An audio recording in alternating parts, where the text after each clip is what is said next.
Familiar faces posted up live and direct in Las Vegas, Nevada. David Squared, talk to me. Wilder versus Fury. You put your stake firmly in the ground. Yeah, I like people sort of dance around certain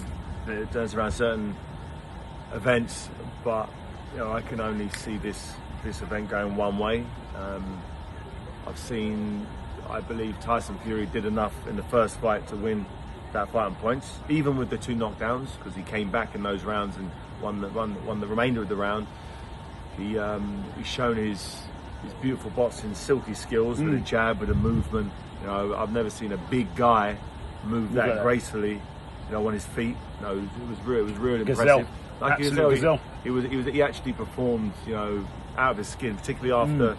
Everyone knows the history up until that point. A few years prior to that, he wasn't living his best life. Yeah. But he's learned his lessons, and for him to come back and put on that performance, a highly contested, controversial draw. Most people, I'd say 6, 7 out of 10 people, felt that Fury did enough to win that first contest. It was a draw. We get to see it again. This time round, I don't see Wilder missing as heavily as he did first time round. I don't see him struggling with the distance, with the range, missing from way out of range. He learned that the first time round. He's going to get his feet there. He's going to use his jab significantly more. He's going to work the body. As the jab to the body was working nice for him that night. He stopped doing it. So I think he's going to reload with whatever his game plan was from the first fight. And Tyson Fury, he has a chance to do the same, but I think the fact that he's got a new team this time, so the guy who masterminded Ben Davison, who masterminded the first fight, is no longer here to take it to that next level. He's going to have to start working the relationship out. He's got a new guy, Andy Lee, who's a former world champion. He's got Sugar Hill, who used to work, he's a relation to Emmanuel Stewart, the great Emmanuel Stewart. So he's got a solid team in his corner. Yeah. But as solid as the team is, you need a bit of history with them particular people. You need them being through your highs and lows. You need them in your corner when things aren't going well, when you're losing on points, you've got to come back.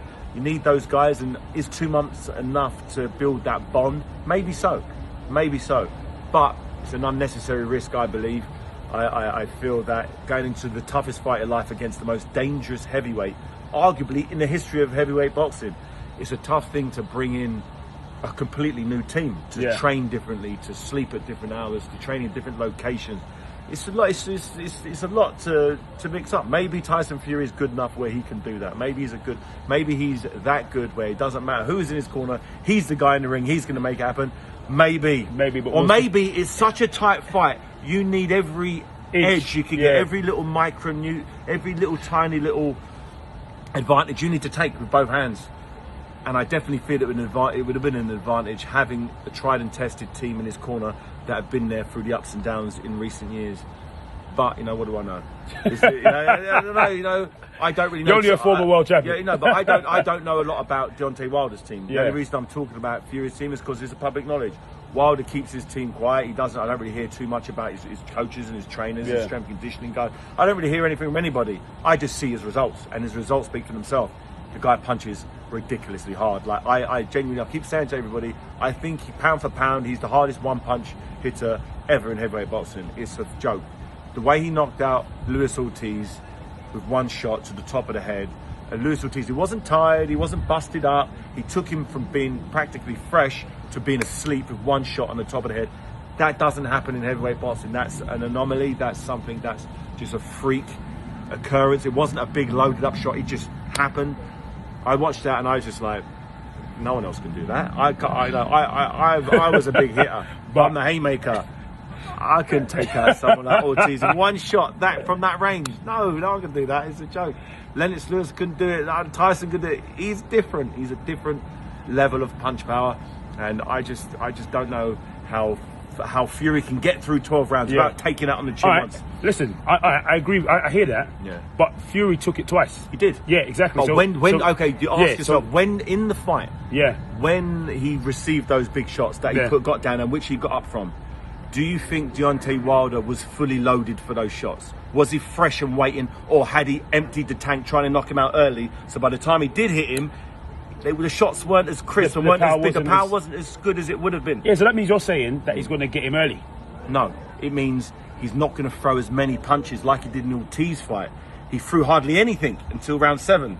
Until he finally did. He's going to be patient. He showed zero patience in the first fight. He showed 100% patience in the Ortiz fight, in which he got a spectacular knockout victory.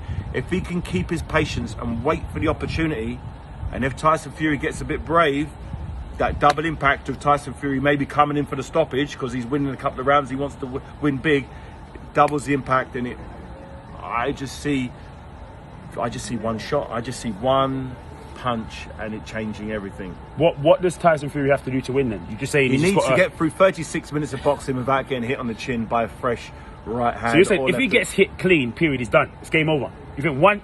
It doesn't help him. It doesn't help his chances. The more he gets hit on the chin flush, it doesn't help his chances in any way, shape or form. It makes things very tough, very hard, because whatever goodness he had in his legs, whatever 12-round bounce he's got, you can have that punched out of you with one shot. If you get hit hard enough on the chin, your legs aren't as good as they would have been. But having said all of that, in the last round when he should have been tired, he got knocked down, nearly knocked out, he got up and won the round. But was that shot from Wilder his best, or was that just all he had left after 12 rounds? The question is, do you get a best shot against somebody like Tyson Fury? That's what I'm saying. Normally, if you wait too long against a boxer, the opportunity doesn't come. That's usually. But Deontay Wilder isn't a usual fighter. He's an unusual fighter. He's someone who's very unorthodox, who does things. He plays the game of boxing in a different way. The same way Nassim Hamed used to play a different game of boxing. You know, you can't stand up and have a boxing match with Nassim. He'll hit you an uppercut. You know, you've got the rules. You know, you can't play that game with him. And I think he's got that strange thing that certain fighters have, where you could be losing all the fights, just need one shot, bang. I always knew when I was fighting, just took one shot, and I always had confidence going on in the fight that sooner or later I'm going to land that one shot. Yeah. Most 9 out of 10 times I landed that shot and I got the win. But it's a risky strategy. It's a very risky strategy, and you've got super ultra belief in your punch power. And sometimes over believing your punch power can be a detriment to your style, because you can end up losing majority of the rounds on points, like he was against Ortiz. But he just illustrated that he did the right thing because he got knocked out. He got knocked out Ortiz. So for me, if I'm a betting man, I'm betting Wilder by stoppage. Thank you very much, David. It's a long way to say the same thing as 7 minutes, 35 seconds of me jibber-jabbering to get to the same point I could have said in 20 seconds. I love it. Cheers. It's always a pleasure, David. Likewise. Thank you.